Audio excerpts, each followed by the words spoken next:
नमस्कार, आप देख रहे हैं हेडलाइंस न्यूज। दिन भर की ताज़ा खबरों के लिए अभी सब्सक्राइब करें, साथ में बेल आइकन भी प्रेस कर लें। खबरों में आगे बढ़ने से पहले वीडियो को लाइक जरूर करें और अपने दोस्तों के साथ ज्यादा से ज्यादा शेयर करें। और आप किस शहर से न्यूज को देख रहे हैं, कमेंट में जरूर लिखें। बीजेपी और जेडीयू के बीच गठबंधन टूट गया। नीतीश कुमार मुख्यमंत्री पद से इस्तीफा भी दे दिए। राज्य के मुख्यमंत्री नीतीश कुमार के घर मंगलवार को हुई बैठक के बाद यह बड़ा फैसला लिया गया। इसके बाद अब बिहार में जेडीयू और लालू यादव की पार्टी राष्ट्रीय जनता दल के सहयोग नई सरकार बनेगी। कांग्रेस ने पहले ही नीतीश और तेजस्वी की अगुवाई में नई सरकार को समर्थन देने का ऐलान किया है। एएनआई ने सूत्रों के हवाले से बताया कि जेडीयू की बैठक में पार्टी के सभी सांसद और विधायकों ने मुख्यमंत्री नीतीश कुमार के फैसले का समर्थन किया और कहा है कि वे सभी उनके साथ है। उन्होंने कहा है कि वे हमेशा उनके साथ रहेंगे, वो चाहे कोई भी फैसला लो।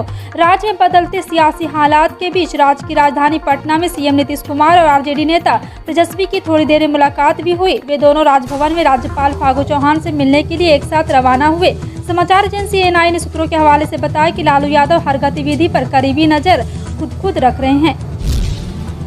महाराष्ट्र के मुख्यमंत्री पद की शपथ लेने के 41 दिन बाद एकनाथ शिंदे ने अपने मंत्रिमंडल का विस्तार किया। बीजेपी से 9 और शिंदे गुट की शिवसेना से 9 विधायकों को मंत्री पद की शपथ दिलाई। हालांकि इस मंत्रिमंडल में एक भी महिला को जगह नहीं दी गई। इसे लेकर सुप्रिया सुले ने प्रतिक्रिया जाहिर की है। साथ ही उन्होंने प्रधानमंत्री नरेंद्र मोदी के एक ट्वीट को शेयर करते हुए निशाना भी साधा है। सुप्रिया सुले ने कहा, महिलाओं को आरक्षण देने वाला महाराष्ट्र देश का पहला राज्य था। दुर्भाग्य की बात है कि राज्य मंत्रिमंडल में 18 मंत्री है, लेकिन एक भी महिला नहीं। देश में 50% आबादी महिलाओं की है, लेकिन इस कैबिनेट में उनका प्रतिनिधित्व नहीं। यह बीजेपी की मानसिकता को दर्शाता है। मुहर्रम की पूर्व संध्या पर गुजरात के जामनगर शहर में निकाले जा रहे ताजे जुलूस के दौरान करंट लगने से 2 लोगों की मौत हो गई और 10 लोग गंभीर रूप से घायल हो गए।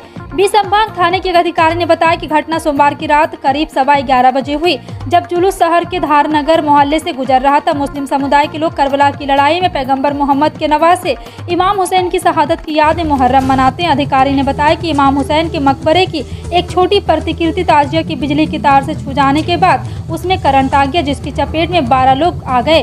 उन्होंने बताया कि ताजिया की तार को छूते ही उसके सिर से एक चिंगारी निकलती दिखाई दी। ताजिया के संपर्क में आए लोगों को बिजली का झटका लगा। सभी 12 लोगों को एक सरकारी अस्पताल ले जाया गया, जहां डॉक्टरों ने 2 लोगों को मृत घोषित कर दिया। अधिकारी ने बताया कि मृतकों की पहचान आसिफ यूनुस भाई मलिक और मोहम्मद वाहिद के तौर पर हुई है। केरल सरकार राज्यपाल आरिफ मोहम्मद खान की अनबन एक बार फिर से सामने आई है। केरल की वाम लोकतांत्रिक मोर्चा सरकार द्वारा लाए गए कई अध्यादेश 8 अगस्त को रद्द हो गए, क्योंकि राज्यपाल आरिफ मोहम्मद खान ने उन अध्यादेशों को मंजूरी ही नहीं दी। मंजूरी न दिए जाने के पीछे राज्यपाल के पास समय की कमी के कारण उन पर हस्ताक्षर नहीं किए जाना बताया जा रहा। राज्यपाल आरिफ मोहम्मद खान सोमवार को दिल्ली में थे और बुधवार को राज्य जाएंगे। उन्होंने पत्रकारों से कहा था कि वो अध्यादेशों पर गौर किए बिना उन पर हस्ताक्षर नहीं करेंगे और इसके लिए उन्हें समय चाहिए। खान ने दावा किया था कि अध्यादेशों की फाइलें उन्हें उसी दिन भेजी गई जिस दिन वो आज़ादी का अमृत महोत्सव समिति की बैठक के लिए राष्ट्रीय राजधानी जा रहे थे और इसलिए उनके पास इन पर गौर करने का समय नहीं था। उत्तर प्रदेश के मुख्यमंत्री योगी आदित्यनाथ को बम से हमला करने जाने की मारने की धमकी दी गई। यह धमकी पुलिस कंट्रोल रूम 112 के व्हाट्सएप पर भेजे गए मैसेज के जरिए दी गई। धमकी देने वाले ने अपना नाम शाहिद बताया और कहा है कि 3 दिन में बम से उड़ा दिया जाएगा, जिसके बाद पुलिस ने सुशांत गोल्फ सिटी कोतवाल से इस संबंध में एफआईआर दर्ज करा दी गई। पुलिस प्रशासन और खुफिया एजेंसी इस मसले पर जांच कर रही है। कंट्रोल रूम यूपी 112 के ऑपरेशन कमांडर सुभाष कुमार ने एफआईआर दर्ज कराई है कि 2 अगस्त शाम को ऑपरेशन इंटरनेट मीडिया के व्हाट्सएप नंबर पर मैसेज किए जाकर सीएम योगी को 3 दिन के अंदर बम से उड़ा देंगे। सुभाष ने इसकी जानकारी संप्रेषण अधिकारी अंकिता दुबे को भी दी है। राजधानी दिल्ली में एक बार फिर कोरोना की डराने वाली रफ्तार ने सरकार की भी चिंता बढ़ा दी है। मुख्यमंत्री अरविंद केजरीवाल ने मंगलवार को कहा कि दिल्ली में कोविड के मामले बढ़ रहे हैं, लेकिन अभी घबराने की जरूरत नहीं है, क्योंकि ज्यादातर नए मामले हल्के प्रकृति की है। केजरीवाल ने कहा कि उनकी सरकार स्थिति पर पैनी नजर रखी हुई है। मुख्यमंत्री ने संवाददाताओं से कहा कि कोविड के मामले बढ़ रहे हैं, इस पर नजर रख रहे हैं और जो भी जरूरी कदम उठाए जाएंगे, लेकिन ज्यादातर मामले हल्के हैं और घबराने की जरूरत नहीं है। राजस्थान के मुख्यमंत्री अशोक गहलोत ने एक बार फिर से मंगलवार को केंद्रीय सड़क और परिवहन मंत्री नितिन गडकरी से बात की और जोधपुर में एक एलिवेटेड रोड के निर्माण की मांग की।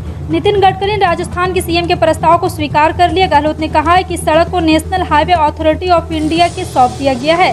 राजस्थान के मुख्यमंत्री ने ट्वीट किया, जोधपुर में बनने वाली एलिवेटेड रोड को लेकर केंद्रीय सड़क परिवहन और राजमार्ग मंत्री नितिन गडकरी से वार्ता हुई। मुझे प्रसन्नता है कि मेरे आग्रह को स्वीकार करते हुए इस एलिवेटेड रोड को काम NIHAI ने अपने हाथ में लिया है। प्रदेश सरकार ने बजट 2019 से 20 में इसकी DPR बनाने की घोषणा की थी। दिल्ली के मुख्यमंत्री अरविंद केजरीवाल ने भारत की स्वतंत्रता की 75वीं वर्षगांठ के उपलक्ष्य में राष्ट्रीय राजधानी मंगलवार को 500वां विशाल तिरंगा फहराया। इस मौके पर उन्होंने कहा कि सभी लोगों को भारत को विश्व का नंबर 1 एक देश बनाने का संकल्प करना चाहिए। केजरीवाल सरकार ने राष्ट्रीय राजधानी में 500 विशाल तिरंगे लगाने का वादा किया था। उन्होंने कहा कि भारत के बाद स्वतंत्रता प्राप्त करने वाले कई देशों ने हमें पीछे छोड़ दिया है। उन्होंने कहा कि हमारे पास सब कुछ है, हमारे पास दुनिया में सबसे बुद्धिमान एवं सबसे मेहनती लोग हैं, लेकिन हमें पिछड़ गए हैं। सरकार की कल्याणकारी योजना को मुफ्तखोरी कहने वालों की एक बार फिर निंदा करते हुए उन्होंने कहा है कि कुछ लोगों को यह कहना सुनना काफी दुखद होता है कि मुफ्त शिक्षा बंद होनी चाहिए। वह इसे मुफ्तखोरी बताते हुए कह रहे हैं गरीबों को सरकारी स्कूल में मुफ्त शिक्षा नहीं मिलनी चाहिए। ओडिशा के सरकारी स्कूल के छात्राओं के लिए पाठ्यक्रम में लिंग समानता पाठ्यक्रम को एकीकृत करने के उद्देश्य से स्कूल और जन शिक्षा विभाग मीडिया ने सोमवार को ब्रेक थ्रू और Abdul Latif Jameel Poverty Action Lab South Asia के साथ अपनी साझेदारी की घोषणा की। एक बयान में कहा गया कि NGO ब्रेक थ्रू द्वारा डिजाइन किया गया पाठ्यक्रम किशोर लड़कों और लड़कियों को सांस्कृतिक रूप से अंतर्निहित लिंग मानदंडों, भूमिकाओं और भेदभावपूर्ण प्रथाओं पर प्रतिबिंब करने के लिए प्रोत्साहित करने के लिए इंटरएक्टिव कक्षा चर्चाओं का उपयोग करता है, ताकि उन लिंग दृष्टिकोण, आकांक्षाओं, व्यवहार को बदल सके। बिहार में NDA गठबंधन की सरकार टूट चुकी है। नीतीश कुमार ने बिहार के मुख्यमंत्री पद से इस्तीफा दे दिया है और एक बार फिर से वे महागठबंधन के साथ मिलकर सरकार बनाने की तैयारी में है। इस बीच NDA के घटक दल हिंदुस्तानी अवाम मोर्चा यानी हम ने बिना शर्त नीतीश कुमार और महागठबंधन को समर्थन देने का ऐलान किया। हम के प्रमुख जीतन राम मांझी ने कहा कि विधायक दल की बैठक में यह फैसला लिया गया। बता दें कि नीतीश कुमार सरकार में जीतन राम मांझी मंत्री बेटे थे और नीतीश कुमार ने आज राज्यपाल फागू चौहान से मुलाकात की और बिहार में NDA सरकार के मुख्यमंत्री पद से इस्तीफा दे दिया। नीतीश कुमार ने कहा है कि NDA से संबंध समाप्त करने का फैसला उनकी पार्टी JDU ने लिया। इस्तीफा सौंपने के बाद नीतीश कुमार ने राज्य के पूर्व CM राबड़ी देवी और RJD नेता तेजस्वी यादव से मुलाकात की। आम आदमी पार्टी ने मंगलवार को उन सरकारी प्राथमिक स्कूलों को गोद लेने की इच्छा जताई है जिनके कम दाखिले होने की वजह से या तो बंद होने या फिर अन्य संस्थानों में विलय की आशंका है। आपकी गोवा इकाई के अध्यक्ष अमित पालेकर ने दावा किया है कि राज्य सरकार उन प्राथमिक स्कूलों को बंद करने या उनका विलय करना चाहती है जहां सिर्फ एक शिक्षक है यहाँ और छात्रों की संख्या कम है। शिक्षा निदेशक शैलेश जिगंटे से मुलाकात करने वाले पालेकर ने कहा कि पार्टी ऐसे स्कूलों को गोद ले सकती है और दिल्ली के स्कूलों की तरह इनमें बदलाव ला सकती है जहां उसकी सरकार है। उन्होंने कहा कि हमें एक राजनीतिक दल के रूप में देखना चाहिए। हम लोग को आने के लिए यहाँ सुनिश्चित करने में मदद करने के लिए तैयार है कि राज्य सरकार इस फैसले के कारण कोई भी छात्र स्कूल न छोड़े। उन्होंने कहा कि अगर सरकार ने ऐसे स्कूलों को बंद करने का फैसला लिया तो बहुत से छात्र दूरदराज के स्थानों पर स्थित स्कूल नहीं जा पाएंगे और पढ़ाई छोड़ सकते हैं। हिमाचल प्रदेश के पूर्व सैनिकों को अनाथ बच्चों को अब 1000 रुपये की बजाय हर महीने 3000 रुपये की आर्थिक सहायता दी जाएगी। केंद्रीय सैनिक बोर्ड ने बच्चों को मिलने वाली आर्थिक सहायता में 2000 रुपये का इजाफा किया गया है।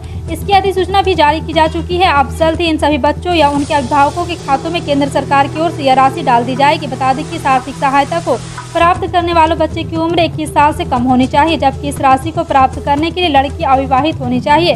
लड़की की शादी होने के बाद वह इस आर्थिक सहायता की हकदार नहीं होगी। बता दें कि जो सैनिक शहीद हुए हैं या सेवानिवृत्ति के बाद उनका और उनके जीवन साथी का देहांत हो गया है, केंद्रीय सैनिक बोर्ड ने ऐसे पूर्व सैनिकों के बच्चों या सुविधा शुरू की है। सैनिक कल्याण विभाग के निदेशक ब्रिगेडियर मदनशील वर्मा ने इस पर कहा है कि इसकी अधिसूचना भी मिल गई है। पूर्व सैनिकों के अनाथ बच्चों को अब 1000 के बजाय 3000 प्रतिमाह आर्थिक सहायता मिलेगी।